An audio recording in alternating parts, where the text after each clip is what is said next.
आदरणीय श्रोतागण, सम्मानित अतिथिगण और मेरे प्रिय साथियों, आज मैं आपसे कोई साधारण कहानी कहने नहीं आया। आज मैं आपको ले चलना चाहता हूं समय की उस यात्रा पर जहां न घड़ियां थीं, न कैलेंडर, जहां सत्ता नहीं थी, लालच नहीं था, जहां मनुष्य प्रकृति से लड़ता नहीं था बल्कि उसके साथ जीता था। आज हम जिस युग में खड़े हैं वह विज्ञान का युग है, तकनीक का युग है, लेकिन साथ ही यह तनाव, अवसाद, अकेलेपन और असंतोष का भी युग है। आज मनुष्य के पास सब कुछ है, मोबाइल, इंटरनेट, आर्टिफिशियल इंटेलिजेंस, लेकिन फिर भी उसके पास शांति नहीं है। सवाल उठता है, क्या हमने विकास की दौड़ में कुछ खो दिया है? क्या हमने आगे बढ़ते हुए अपनी जड़ों को पीछे छोड़ दिया है? और यहीं से शुरू होती है भारत के भूले बिसरे अर्षियों की कहानी। आर्षि केवल दाढ़ी वाले जंगलवासी नहीं थे, वे वैज्ञानिक, मनोवैज्ञानिक, दार्शनिक और सबसे बढ़कर मानव जीवन के गहरे अध्येता थे। महर्षि वेदव्यास, वशिष्ठ, विश्वामित्र, अत्रि, भरद्वाज, याज्ञवल्क्य, पतंजलि, कपिल मुनि, ये नाम केवल ग्रंथों तक सीमित नहीं हैं, ये नाम जीवन जीने की कला है। उन्होंने प्रश्न पूछा, मैं कौन हूं? दुख क्यों है? मन अशांत क्यों है? समाज में संघर्ष क्यों है? और फिर उन्होंने ऐसे उत्तर दिए जो आज भी उतने ही प्रासंगिक हैं जितने हजारों वर्ष पहले थे। आज की दुनिया में डिप्रेशन बढ़ रहा है, आत्महत्याएं बढ़ रही हैं, युद्ध बढ़ रहे हैं, पर्यावरण नष्ट हो रहा है। हमने बुद्धि बढ़ा ली लेकिन बोध खो दिया, हमने ज्ञान इकट्ठा किया लेकिन विवेक खो दिया। और यहीं पर भारत के ऋषियों का ज्ञान एक दीपक की तरह प्रकट होता है। आज हम खुशी खोजते हैं, पैसे में, पद में, प्रतिष्ठा में, लेकिन अर्षि कहते हैं, यत्र विश्वम भवत्येक नीडम, जहां भीतर की एकता है वहीं सच्ची शांति है। महर्षि उपनिषद कहते हैं, अंतर्मुखी बनो, क्योंकि जो व्यक्ति अपने मन को जीत लेता है वह पूरी दुनिया को जीत लेता है। आज मनुष्य का सबसे बड़ा शत्रु कोई बाहरी व्यक्ति नहीं है बल्कि उसका अशांत मन है। आज पूरी दुनिया योग और मेडिटेशन अपना रही है। अमेरिका, यूरोप, जापान, हर जगह योग सिखाया जा रहा है। लेकिन क्या आप जानते हैं, योग केवल शरीर को मोड़ने की कला नहीं है। महर्षि पतंजलि कहते हैं, युनि, योग चित्त वृत्ति निरोध योग मन की चंचलता को शांत करने की विधि है। आज मानसिक बीमारियां बढ़ रही हैं और समाधान भी हमारे अर्षियों ने हजारों साल पहले दे दिया था। यह एक भ्रम है कि अर्षि विज्ञान के विरोधी थे। वास्तव में भारतीय अर्षि अनुभव आधारित वैज्ञानिक थे। आयुर्वेद, खगोल विज्ञान, गणित, ध्वनि विज्ञान, इन सब की जड़ें अर्षियों के चिंतन में हैं। उन्होंने कहा, प्रकृति को जीतना नहीं, प्रकृति के साथ संतुलन बनाना सीखो। आज जब ग्लोबल वार्मिंग, जल संकट और प्रदूषण पूरी दुनिया को डरा रहा है, तब अर्षियों का यह संदेश और भी प्रासंगिक हो जाता है। अर्षियों का समाज लालच पर नहीं, कर्तव्य और करुणा पर आधारित था। वसुधैव कुटुंबकम, पूरी धरती एक परिवार है। आज जब धर्म, जाति, राष्ट्र के नाम पर दुनिया बढ़ रही है, तब यह विचार एक वैश्विक समाधान बन सकता है, क्योंकि अर्षि हमें भागना नहीं बल्कि समझना सिखाते हैं। वे कहते हैं, जीवन संघर्ष है लेकिन संघर्ष में भी शांति संभव है। आज का मनुष्य बाहर से सफल है, अंदर से टूट रहा है, और राशियों का ज्ञान उसी टूटन को जोड़ने की कला है। मेरे प्रिय साथियों, आज हमने केवल दरवाजा खोला है, असली यात्रा अभी बाकी है। अगले भाग में हम जानेंगे कैसे ऋषियों ने मन के विज्ञान को समझा, कैसे आत्मज्ञान से जीवन बदलता है, और कैसे आज का युवा इस ज्ञान को अपनाकर तनाव मुक्त, उद्देश्यपूर्ण जीवन जी सकता है। अगर मैं आपसे एक सीधा सा प्रश्न पूछूं, आज मनुष्य सबसे अधिक किस बीमारी से जूझ रहा है, तो उत्तर होगा चिंता, तनाव, भय, अवसाद और अकेलापन। आज शरीर की बीमारियां डॉक्टर ठीक कर देते हैं, लेकिन मन की बीमारियां इंसान को अंदर ही अंदर तोड़ देती हैं। और आश्चर्य की बात यह है कि जिस मनोविज्ञान, साइकोलॉजी को आज आधुनिक विज्ञान केवल 150 से 200 साल पहले समझना शुरू करता है, भारत के ऋषियों ने हजारों वर्ष पहले उसे गहराई से जान लिया था। आधुनिक मनोविज्ञान कहता है, मन विचारों, भावनाओं और स्मृतियों का समूह है, लेकिन ऋषि इससे आगे जाते हैं। उपनिषद कहते हैं, मन एव मनुष्याणाम कारणम बंध मोक्षो। मन ही बंधन का कारण है और मन ही मुक्ति का मार्ग है।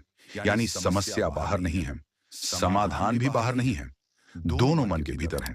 आज का मनुष्य दिन में हजारों विचार सोचता है। हर विचार एक चिंता पैदा करता है। भविष्य का डर, असफलता का भय, तुलना का रोग, अपेक्षाओं का बोझ, ऋषि इसे कहते थे। चित्त वृत्तियां यानी मन की लहरें। जब ये लहरें तेज होती हैं तो मन अशांत हो जाता है। महर्षि पतंजलि ने योग सूत्र में मन को समझने का एक अद्भुत नक्शा दिया। वे कहते हैं, योगश्चित्त वृत्ति निरोधा। मन की लहरों को रोकना ही योग है।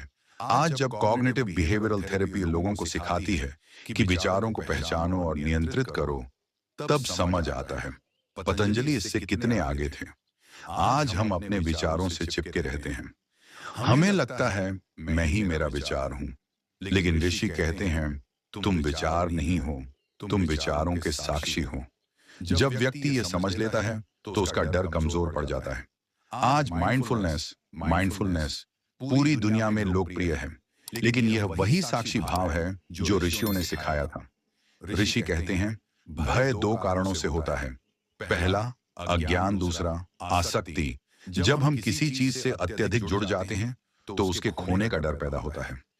ऋषि समाधान देते हैं, विवेक और वैराग्य। वैराग्य का अर्थ संसार छोड़ना नहीं, बल्कि अत्यधिक निर्भरता छोड़ना है। आज का युवा डिग्री के बाद भी परेशान है, नौकरी के बाद भी खाली है, सफलता के बाद भी असंतुष्ट है। क्यों? क्योंकि जीवन से अर्थ, मीनिंग गायब हो गया है। ऋषि कहते हैं, जीवन का उद्देश्य केवल भोग नहीं, बोध है। जब व्यक्ति अपने जीवन के उद्देश्य से जुड़ता है तो अवसाद कमजोर पड़ जाता है। ऋषि मनुष्य को खुद से बात करना सिखाते हैं। उपनिषदों में संवाद है, गुरु और शिष्य के बीच, और कई बार आत्मा और आत्मा के बीच। आज का मनुष्य सबसे ज्यादा डरता है खुद के साथ अकेले रहने से, लेकिन ऋषि कहते हैं, जो खुद से जुड़ गया वह दुनिया से नहीं डरता। आज नींद की गोलियां बिक रही हैं, लेकिन ऋषि कहते हैं, नींद शरीर से नहीं, मन से जुड़ी है। जब मन शांत होता है, नींद स्वयं आ जाती है। ध्यान, प्राणायाम और संयमित जीवन, ये सभी ऋषियों के मनोवैज्ञानिक उपकरण हैं। आज न्यूरोसाइंस मानता है, ध्यान से ब्रेन प्लास्टिसिटी बढ़ती है, तनाव हार्मोन कम होते हैं, भावनात्मक संतुलन सुधरता है। लेकिन ऋषि ये सब हजारों साल पहले अनुभव से जान चुके थे। मेरे प्रिय युवाओं, आप कमजोर नहीं हैं, आपका मन बस थका हुआ है, और थके हुए मन को आराम चाहिए, भागने की नहीं, ठहरने की। ऋषि कहते हैं, रुको, सांस लो और भीतर झांको। मन कोई शत्रु नहीं है, वह बस अनियंत्रित है, और ऋषियों ने मन को साधने की पूरी विज्ञान सम्मत पद्धति दी है। मेरे प्रिय साथियों, आज की दुनिया में हर कोई सफल होना चाहता है, हर कोई आगे बढ़ना चाहता है, लेकिन एक प्रश्न है जो बहुत कम लोग पूछते हैं, मैं क्यों आगे बढ़ना चाहता हूं? मेरी सफलता का अर्थ क्या है? आज का मनुष्य लक्ष्य तो बना रहा है, लेकिन दिशा खो चुका है। और यहीं पर भारत के ऋषियों का सबसे गहरा और क्रांतिकारी विचार सामने आता है, आत्मज्ञान। आधुनिक दुनिया आत्मज्ञान को कोई रहस्यमय या धार्मिक बात मानती है, लेकिन ऋषियों के लिए आत्मज्ञान कोई दर्शन नहीं, बल्कि व्यावहारिक आवश्यकता है। उपनिषद कहते हैं, आत्मा वा अरे द्रष्टव्य श्रोतव्यो मंतव्यो निदिध्यासितव्य। आत्मा को जानो, समझो और अनुभव करो। जब तक मनुष्य यह नहीं जानता कि वह कौन है, तब तक वह जो भी करता है वह उधार लिया हुआ जीवन होता है। आज मनुष्य खुद को अपने नाम से नहीं, अपने पद से पहचानता है। मैं इंजीनियर हूं, मैं अफसर हूं, मैं बेरोजगार हूं। ऋषि कहते हैं, ये सब तुम्हारी पहचान नहीं है, ये तुम्हारी भूमिकाएं हैं। तुम वह हो जो इन भूमिकाओं को देख रहा है। अधिकांश डर मृत्यु से जुड़ा होता है। ऋषि कहते हैं, जो स्वयं को शरीर मानता है वह मृत्यु से डरता है। उपनिषद उद्घोष करते हैं, न जायते म्रियते व कदाचित। आत्मा न जन्म लेती है, न मरती है। जब व्यक्ति यह समझ लेता है तो जीवन का हर डर धीरे धीरे कमजोर पड़ने लगता है। आज सफलता को मापा जाता है, पैसे से, प्रसिद्धि से, सोशल मीडिया फॉलोअर्स से। लेकिन ऋषि कहते हैं, सफलता वह नहीं जो दिखे, सफलता वह है जो भीतर स्थिरता दे। वह व्यक्ति जो करोड़ों कमाकर भी बेचैन है, वह असफल है। और वह व्यक्ति जो कम साधनों में भी शांत है, वह सफल है।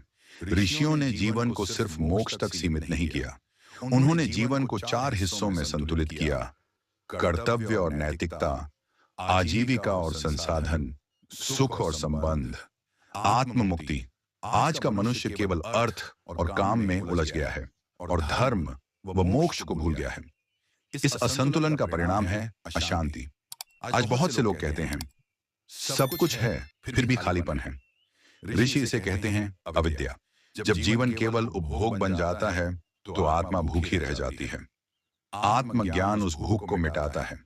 एक भ्रम है कि आत्मज्ञान से व्यक्ति दुनिया छोड़ देता है, लेकिन ऋषि कहते हैं आत्मज्ञानी व्यक्ति दुनिया में और बेहतर काम करता है, क्योंकि वह डर से नहीं, बोध से कर्म करता है।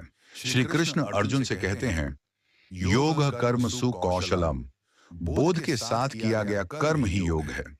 इतिहास गवाह है, महान नेता आत्मज्ञानी रहे हैं, क्योंकि जो स्वयं को जानता है वह दूसरों को दबाता नहीं, उठाता है। आज की दुनिया को ऐसे ही नेतृत्व की जरूरत है। मेरे प्रिय युवाओं, आपको सिर्फ नौकरी नहीं चाहिए, आपको दिशा चाहिए। आपको सिर्फ प्रतिस्पर्धा नहीं, आपको स्पष्टता चाहिए। आत्मज्ञान आपको वह स्पष्टता देता है। आज हमने जाना, आत्मज्ञान कोई आध्यात्मिक विलास नहीं, बल्कि जीवन का आधार है। जो स्वयं को जान लेता है, उसके लिए सफलता भी साधन बन जाती है, लक्ष्य नहीं। दोस्तों, हर वीडियो के पीछे सिर्फ जानकारी नहीं होती, उसके पीछे होता है एक इरादा कि आप कुछ नया सीखें, कुछ सोचें और अपने जीवन में एक छोटा सा बदलाव लाएं। स्टोरी वार्ता ब्लॉग सिर्फ मेरा चैनल नहीं है, यह आपका मंच है। अगर ये वीडियो आपको सोचने पर मजबूर कर गया हो तो इसे लाइक करें, शेयर करें और अगर अभी तक चैनल से जुड़े नहीं हैं तो सब्सक्राइब जरूर करें। याद रखिए, ज्ञान तभी बढ़ता है जब उसे साझा किया जाए। फिर मिलेंगे एक नई कहानी, एक नई सीख और आपके बताए गए विषय के साथ। धन्यवाद। जय हिंद।